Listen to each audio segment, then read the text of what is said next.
Some countries get rich by digging gold out of the ground. Some get rich by building factories. The United States got rich by printing the thing everyone else uses to buy gold and factories. That sounds like a conspiracy. It's not. It's just the dollar system. And once you see it, it becomes a little uncomfortable to unsee. Because the real superpower of America isn't Hollywood or Silicon Valley or even the military.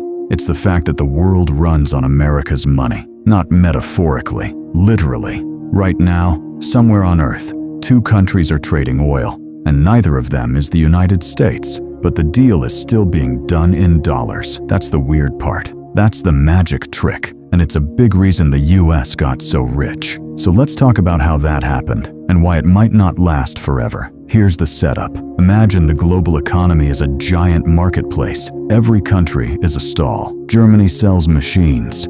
Brazil sells soybeans. Saudi Arabia sells oil. China sells everything you've ever bought online at 2 a.m. Now in a normal marketplace, everyone would use their own money.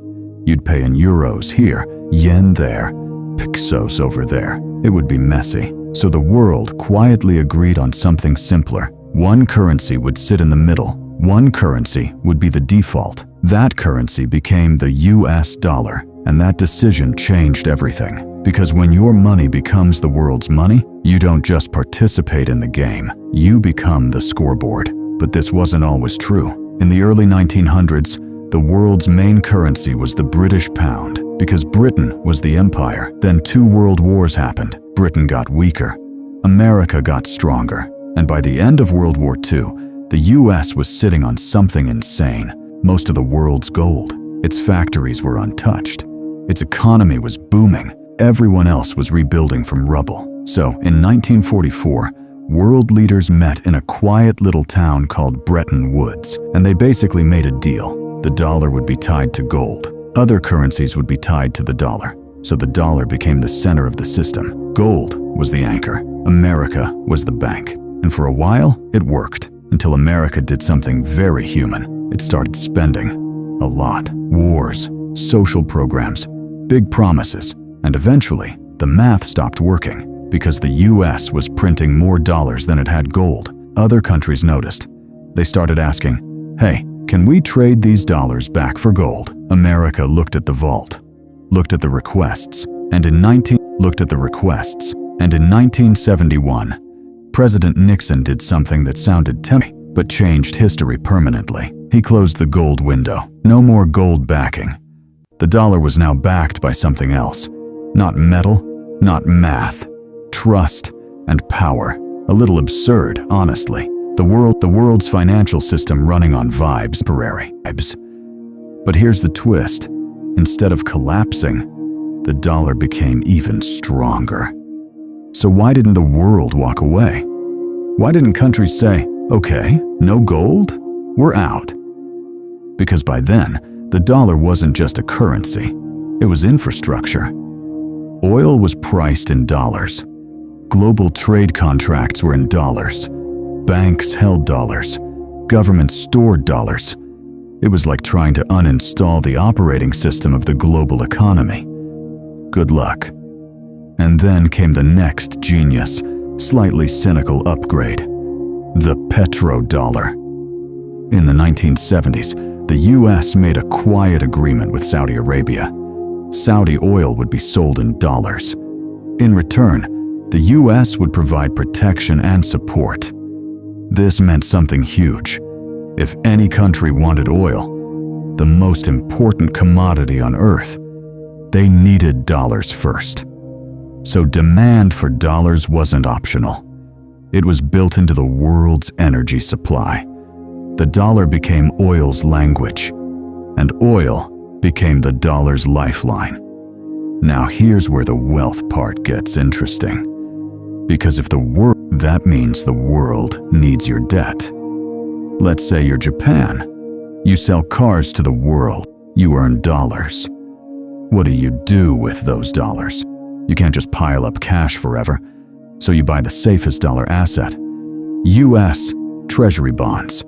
In other words, you lend money back to America. China does it.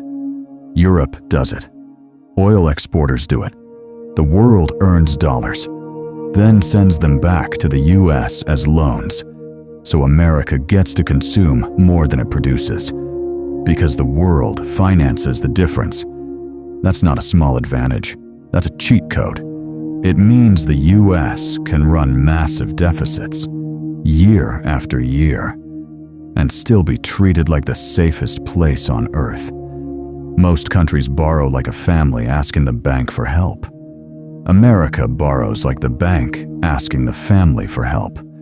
And it gets stranger, because the US doesn't just borrow in dollars, it borrows in its own dollars. That means it can always pay. Worst case, it prints more. Other countries don't get that luxury. If Argentina borrows in dollars and runs out, it defaults. If the US runs out, it opens Excel and adds zeros. That sounds reckless, but it's the privilege of being the issuer of the world's reserve currency. It's called exorbitant privilege, which is a very polite academic way of saying the rules are different for you. So how did this make America rich? Step by step. 1. The world uses dollars to trade. 2. The world stores dollars as savings. 3. The world buys US debt as the safest asset. 4. This keeps US borrowing costs low. 5. America can spend more, import more, build more, and project more power without the normal consequences. It's like having a credit card that everyone agrees is impossible to decline. And for decades, it worked beautifully. The US became the center of global finance. Wall Street became the world's capital market. American sanctions became global weapons. Because if trade runs through dollars, America can control the pipes. That's not just economics, that's geopolitics. Money as leverage. But here's the uncomfortable math. This system depends on one thing: the world continuing to trust the dollar. And trust is weird. It takes decades to build, and a few bad moments to crack. Right now, US debt is over $34 trillion.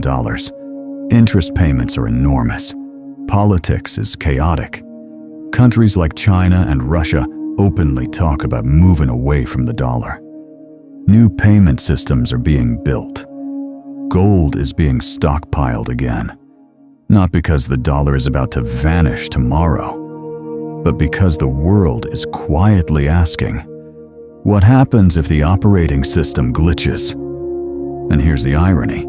The dollar system made America rich, but it also made America responsible for the entire world's financial stability. When the US raises interest rates, mortgages change in Brazil, currencies collapse in Africa, debt crises explode in Asia. The Federal Reserve is basically a domestic institution with global consequences, which is a little insane. Like your neighbor controlling the thermostat for the whole apartment building. So the hype is, America is rich because it's innovative, free, productive, exceptional. And yes, those things matter. But the reality is also, America is rich because its currency became the world's foundation. Because after World War II, and after oil, and after decades of trust, the US dollar became something bigger than money. It became the world's default language of value. And when you speak the language everyone else needs, you get to write the rules, at least for a while. So here's the question to sit with. If America's wealth is tied to the dollar system, what happens if the world slowly stops needing dollars? Not in a dramatic collapse, not in a headline apocalypse, but in a gradual shift, a little more trade in other currencies, a little less demand for treasuries, a little less trust, because empires don't usually fall all at once. They fade, and the dollar system, for all its power, is still built on something fragile. Not gold, not guarantees, just belief. So the real question isn't how America got so rich. The real question is, How long can the rest of the world afford to keep it that way?